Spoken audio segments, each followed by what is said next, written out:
KUAM TV8, home of the Milan Cortina Olympics. Coverage begins February 6, 2026.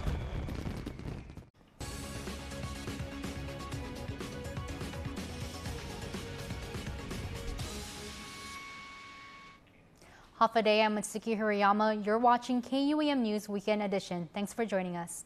Well, the director of Guam's Corrections is putting out the call not just for help, but for new careers. Director Fred Bordalio says the Civilian Corrections Reserve Program isn't just a stopgap to fill the ranks, it's becoming a pipeline for future officers. Jonigan Charfers has more.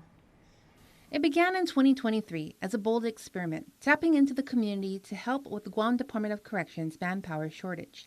Today, the Civilian Corrections Reserve Program is proving to be more than just backup. It's launching careers. DOC Director Fred Bordalio Jr. To the credit of, the former Senator Pito Terlahi, he introduced the bill signed by Governor Liu on the authorization for the Department of Corrections to have a Corrections Reserve Program. And this was back in 2024. We actually had a first graduation of 7 individuals who joined the Corrections Reserve. The reserves are paired with full-time corrections officers and strategically placed across the compound, from women's housing to parole services, even the Canine Drug Enforcement Unit. As they go through this reserve program and then get trained and then are sworn in, they're teamed up with a full-time officer. And then as they get more experience working in the corrections field as a corrections and part of the security operations of Department of Corrections, they end up becoming interested in joining the Department of Corrections in a full-time basis. Bordalio stresses that reserve officers are held to the same standards as full-time staff. The program also comes with real responsibilities and real consequences. They're screened first. They have to provide us their police clearance. There's a background investigation conducted in our Corrections Reserve. They, under their own costs now, have to pay for a psychological test, right? So they have to go through all that screening and ensure that they're mentally able and suitable to work in the field of corrections, because corrections is a law enforcement field, right? And then once they finish that screening program and screening process, and they come into the Corrections Reserve, then part of the training that they're going to really be involved in, and a lot of corrections work involves security, so they have to always be physically, the standards of physical fitness, but it's a mental process too for them to understand, what corrections is about. So they're introduced into, what corrections is about, about confinement, being the only punishment, rehabilitation programs, what their role is as a correction officer, working with other professionals that are working at the Department of Corrections, from our medical staff that are up there, from GMH or behavioral staff. So they go through that kind of training. They're actually hear some lectures in the field of psychology, and stress management too, because they're going to be, put in stressful situations. The Civilian Corrections Reserve Program offers $500 a month for 42 hours of service, with a minimum of 20 hours required. Applicants must be at least high school graduates with a valid driver's license. There are tangible benefits you get from being a corrections reserve officer or a full-time corrections officer. Those tangible benefits is you're going to get compensated, right? It's not that big, right? But you're also sort of going to have that sort of respect. That's the intangible portion among the community. That wherever job you're applying for, right, and they know that you're a former corrections officer full-time or reserve, if you leave the force, they know that you have the discipline, you've had the type of training to take care of yourself and to, be very observant, right? And a lot of our correctional reserves end up getting picked up either in other law enforcement, local law enforcement agencies, federal, or security companies and private security, because they know that they have a rich wealth of experience. For more information, call 671-735-5170 or visit the Department of Corrections. Bordalio is saying that although DOC doesn't have a recruiter, leadership and officers serve as the best advertising. I tell their leadership, they're all really recruiters, to include me. Use your social media to to, campaign the need for individuals to join the Department of Corrections instead of standing on the sidelines. I always say standing in the sidelines and yelling and, doing that. Contribute and come over and join the Department of Corrections. Jonagan Charfus, KUAM News. A 40-year-old woman is facing charges after police say she repeatedly left her children alone for hours at a time. According to court documents, Melanie San Nicolas de la Cruz is charged with 2 counts of misdemeanor child abuse. A woman reported seeing 2 of de la Cruz's children playing outside unsupervised in Dededo. The children allegedly told her their mother had been gone, quote, a long time. The complaint states de la Cruz has been leaving her children home alone for more than a year and would sometimes chase them out so she could use methamphetamine.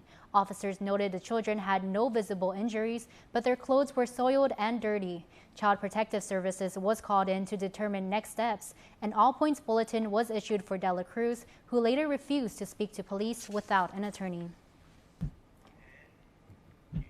A Dededo woman was taken to the hospital late Tuesday night after her truck was struck by a car driven by a man later arrested for alleged drunk driving.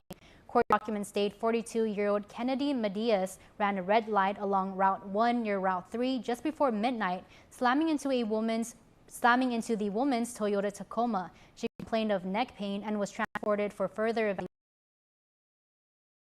Intoxicated with bloodshot eyes and smelling strongly of alcohol. When asked for his license, he instead handed over his wife's Palau ID card. He refused sobriety testing, stumbling and falling on an officer as he was taken into custody.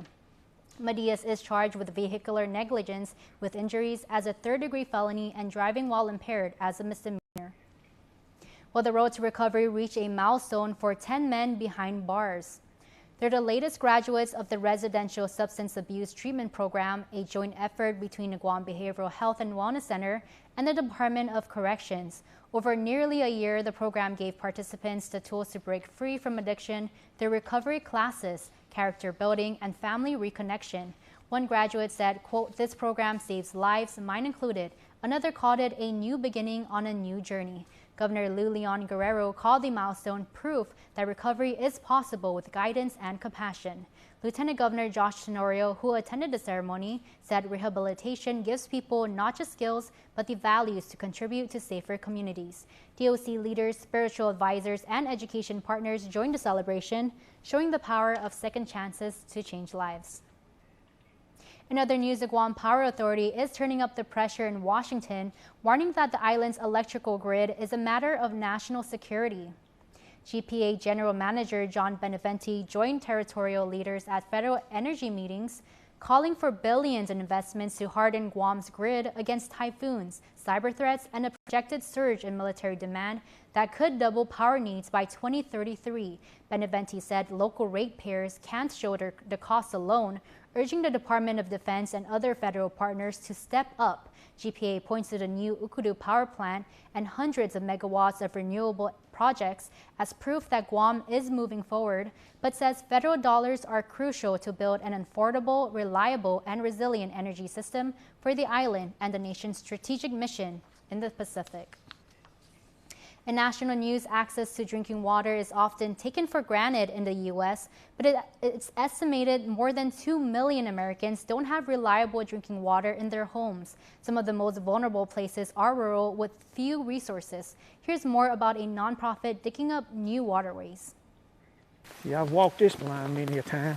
For as long as Roman Patsy remembers, the Appalachian Mountains have provided virtually everything his community needed to survive, from the coal mining industry to tap water. It's coming right out of the mountain up here. Is there any part of you that wonders if that water is safe? I mean, I don't know if it's safe or not, to tell you the truth. But, you know, what you're going to do, you got to drink water.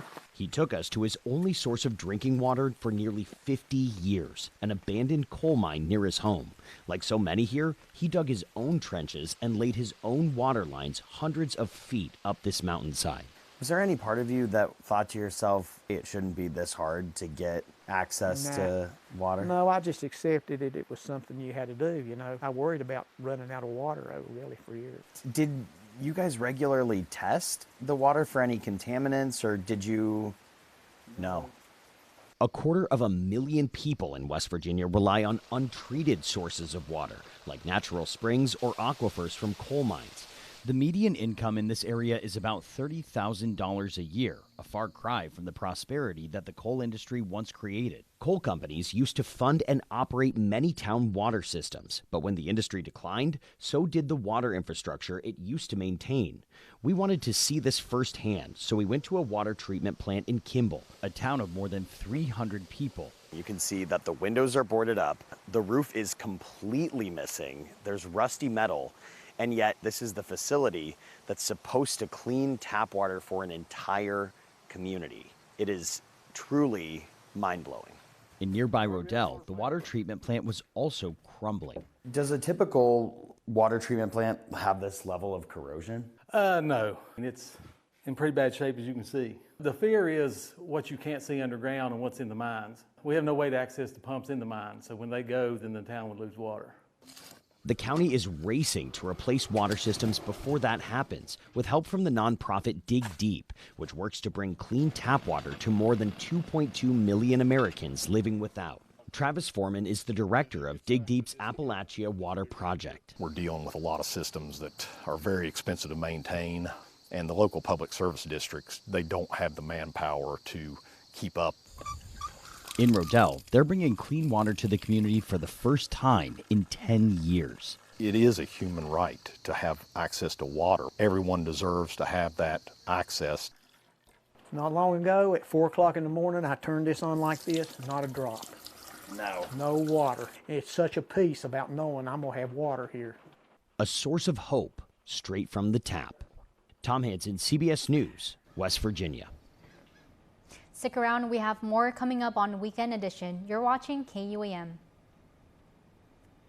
Get ready, Guam! Kmart's turning the big 3-0, and this anniversary celebration is bigger than ever. Free prizes, big raffles, hot deals, oh, the party's everywhere at Kmart. From pantry staples to daily essentials, save big with new low prices. And with surprises popping up throughout the store, there's always something to make you say, oh! Kmart Guam, celebrating 30 years with savings, surprises, and fun for everyone. Oh, it's on, Guam.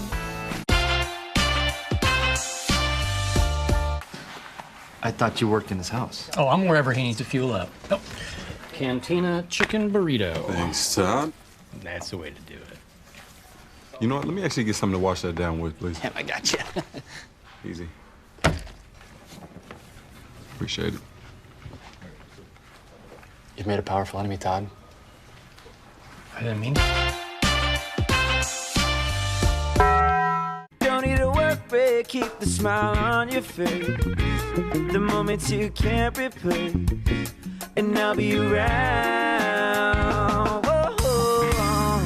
You can count on me. You can count on me for life. Wherever life takes you, we're always here for you. Calvo's Insurance. Count on us for life. All right, I have the distinct pleasure of talking to two more members of our island community who have not only made Guam their home, but prior to that served honorably in the United States military. So Chris and Jared, part of the American Legion of Writers. So gentlemen, thank you very much for joining me. Half a day to you both. Half a day. Okay, Chris, Mr. President, let's talk about like the Legion itself. It's a very large organization. Locally, we got a footprint too. Yes. We are worldwide. It's over 1.2 million members worldwide. The American Legion originally started in France in the 1930s. I think it was 1931. And then American Legion was brought to Guam in 1936. So we're pretty much one of the oldest locations in the U.S. Now, what we're trying to do now, well, the plan for the American Legion is long-term is to integrate our membership into the veteran community. More getting involved in the other organizations and working with and through those people to improve life for veterans and the community at large. Now, today we're here to talk about bringing to Guam the American Legion Motorcycle Riders Club. Now, my friend here, Jared, American Legion member. He has volunteered in order to spearhead the task of standing this up. Outstanding. Now, we're not looking to supplant or replace anybody, any other organizations, but to integrate in and provide to increase the presence for the visibility of the American Legion, and to support the writers, because I know they do a lot of independent stuff that's basically funded out of pocket. So we're hoping to get involved more into those kind of things and to see what we can do to help fund the people, reimburse them if they need equipment, things of this nature. That's the long-term plan about it.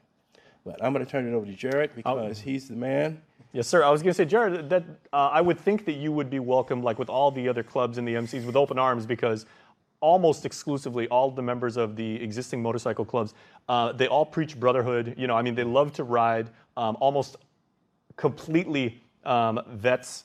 Most of them did serve, and they're all really about community service. Oh yes, that's what's really unique here about Guam is the community, the family here. You're right. I would personally don't fact check my numbers here, but I would personally say maybe around 90% of all motorcycle riders on Guam are veterans. I'll back that. Yeah. Yeah, and we have some amazing clubs here, and they do such an amazing job of coming together as different clubs. Just yesterday, we came together, did the 9/11 Memorial Ride with the fire department out from Dedido Fire Station to Two Lovers. That was pretty good. I was there. That was a moving experience. It always is. Yeah, it is, and I'm really proud of the motorcycle community here on Guam and how they do things. But we're going to try to start up another club here, the American Legion Riders. And it's the first time that it's ever been tried on Guam. The Legion Riders started in '93, and it was officially adopted in 2007. And they're everywhere now. And this is not a motorcycle club in the traditional motorcycle club sense. It's a riders club. It's more casual. So you have to be an active member of the American Legion. You have to have a motorcycle. And you have to have all the safety regulations and required documents and fees due and to be a member. And again, as veterans and everything like that, you guys do everything by the numbers anyway, so yeah. No worries there. Yeah. So we're looking for to get out to the community because there's a lot of people and a lot of veterans on Guam that they don't even know where the American Legion is. They don't know what the American Legion stands for, what they try to do. We want to, start this Riders Club to help get the name around the island, to see the American Legion name, and to promote, motorcycle safety, education, reach out to the community, try to boost the membership up, of course, and just do whatever we can for the community. Mm-hmm. And like I said, get our name out there. Okay. May I ask, Jared? What do you ride? So I ride a 09 Harley Electric Glide Classic. It's got a twin cam 96. Very nice. Yeah. So I'm a big guy. I need a big bike. Well, and because you're a riders club, is it just the Harley community, or is it like riders of all street bikes too? Yeah, absolutely not. Just because I ride a Harley doesn't mean that you can't come on a Kawasaki or an R1 or whatever you have. Two wheels is fine, even a trike. This is a casual club. There's no bike shaming. You can bring your moped if you want. That's very fine. Nice. Yeah. It's all about riding and riding to your ability, riding to your education, and just being safe out there, coming together as comrades, and doing what we can to promote the American Legion.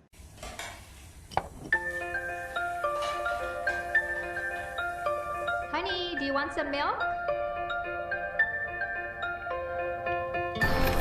Do you ever wonder how your favorite products make their way into your local stores? Most arrive on state-of-the-art Matson vessels that transport containers of food, household items, equipment, and supplies into the islands every week. Because we know that you depend on us, we work closely with our partners to ensure that our shipments arrive on time, all the time, so you can find your favorite products when you need them. We transport the region's most precious cargo that supports successful businesses and promotes a better quality of life for our families. Matson is proud to have been the hometown shipping carrier for Guam, the CNMI, and Micronesia for the past 25 years, and you can count on us to be here for generations to come. Parents, do you know the power of talking, reading, playing, and singing to your baby? These actions help your baby build their language and literacy. Talk and sing to your baby about things around you. Call 311 Monday through Friday from 8 a.m. to 5 p.m. excluding holidays for more tips and resources to help your child succeed. Guam's auto appearance specialist, Elegant Reflections, has been providing the automotive industry with professional detailing and car care products at its highest quality, from complete detailing, full interior detailing, exterior detailing, headlamp restoration, hand washing, seat and carpet shampoo, engine degreasing, undercarriage cleaning, paint sealant, fabric protection, paint oxidation removal, and so much more. Visit us at our new location. Call 646-5555 for an appointment. Elegant Reflections, Guam's auto appearance specialist, over 20 years of experience. Beyond the Game is presented by Gatorade. Okay, so Joseph, we are so proud and pleased to have you here, sharing your wisdom, sharing your passion, and teaching the game to a generation who's just gonna eat this stuff up.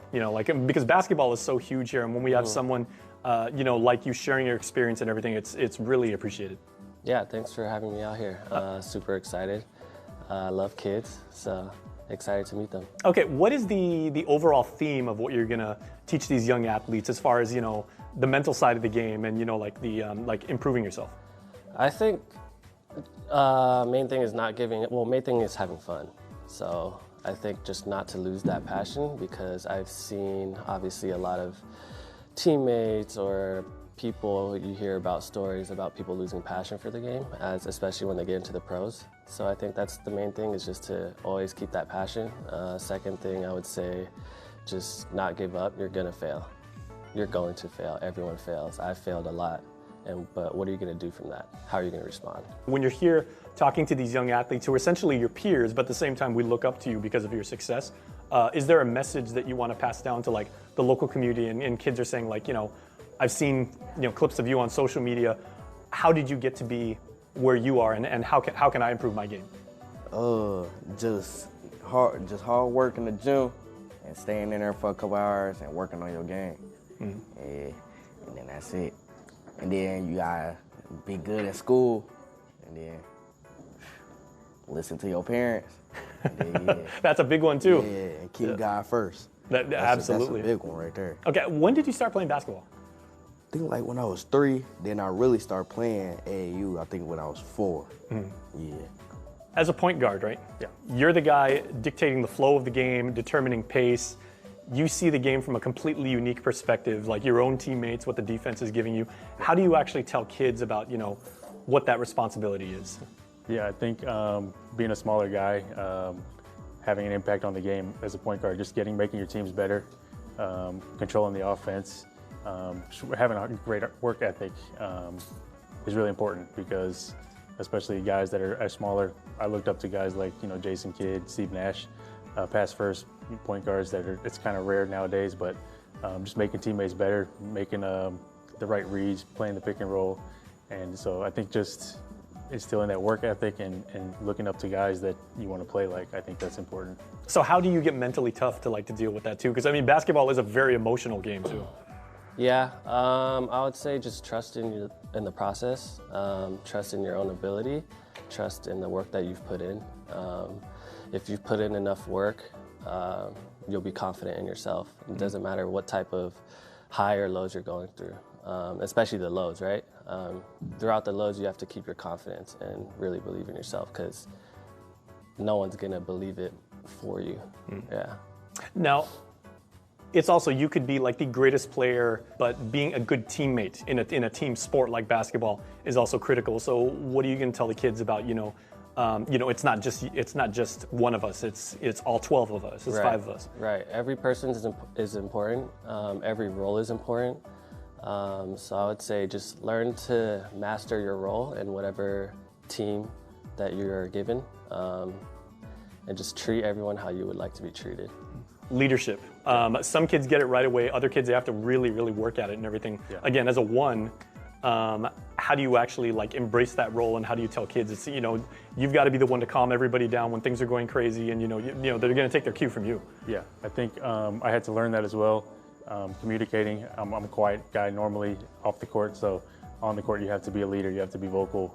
The point guard is the leader, extension of the coach on the floor. So it's really important that, you know, when the coach talks to the players, especially the point guard, that everyone gets the message, everyone's on the same page on offense and defense. So it's very important to communicate with your teammates. Now, as a point guard, just break it down for me, right? What's a better feeling for you? Setting your teammate up with a really, really good dime and making sure that he gets a shot in an open spot, or, you know, just blowing the defense away, or really breaking somebody's ankles and blowing right by them and then getting to the cup? Ooh, probably both of them. Both of them. Yeah, equally good? Yeah. There you go. You know, you may be top kid on your block, top kid at your school, top kid in, you know, your region and everything like that, and all of a sudden you make it to the next level and you might not even start. Right. So like, how do you talk to kids about like saying, you know, stay ready, stay hungry, you know, like, you know, your time will come. And like you said, you're dealing with that adversity that all of us go through. Just know that someone out there is also working just as hard as you are. So it doesn't matter how successful you are. Someone out there is equally successful. So at the next level, you're gonna meet people that are better than you or better than you expected. So just never be satisfied. And then final question, what is this wonderful game that we enjoy so much? What does this game mean to you? It means everything. It's been my life. I've met a lot of people through basketball. So basketball has shaped how I am, the person that I am, the stuff that I like, the people that I'm with. So it's giving me everything. Beyond the Game is presented by Gatorade. Win one championship, you're celebrated. Win twice, they call you a hero. 3 times, they say words like legend and dynasty. 4, 5, 6 titles, they'll say enough is enough. But when you've won it all 7 times, what's left to say? The trophy speaks for itself. Introducing the full lineup of Ram trucks. Ram, 7-time winner of Motor Trend's Truck of the Year.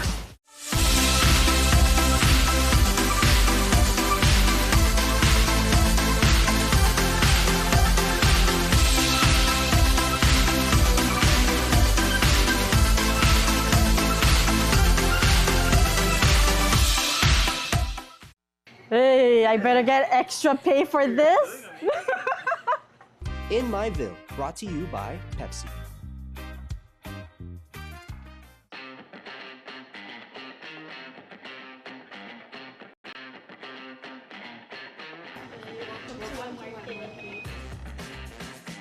White Market has been open for more than 20 years.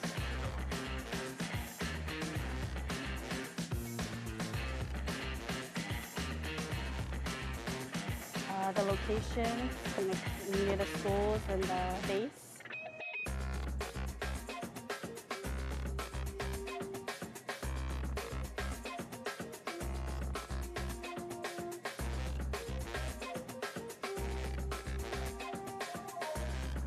Our best-selling food is our soups, because soups is better with Pepsi.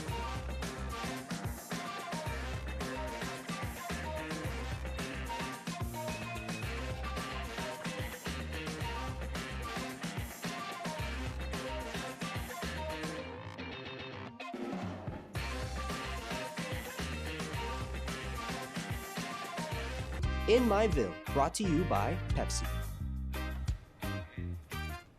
And now here's your Code Stone Creamery Birthday Club shout-out sent to us on KUAM.com.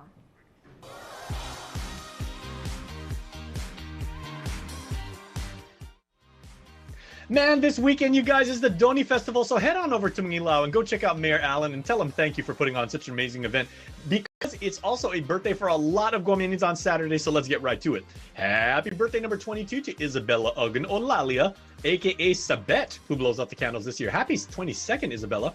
Rika, hope you had a magical 7th birthday this year on Saturday.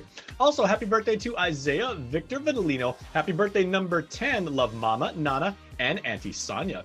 Jennifer McFerrin, happy birthday to you from family and friends. I know Jen. Hey, Jen, happy birthday. I just saw Jen a few weeks ago over at the Ina Wellfest. So, Jen, happy birthday to you. Happy birthday wishes in all caps to Dolores Santos. To this bonita, we hope you enjoy your very special day. Hey, Biba Senator Chris Barnett, a member of our family here, extended previously over at KUAM, and your birthday shout out says, please make sure, Senator, that you enjoy your day coming from your family and friends. And hey, Chris, happy birthday to you, sir.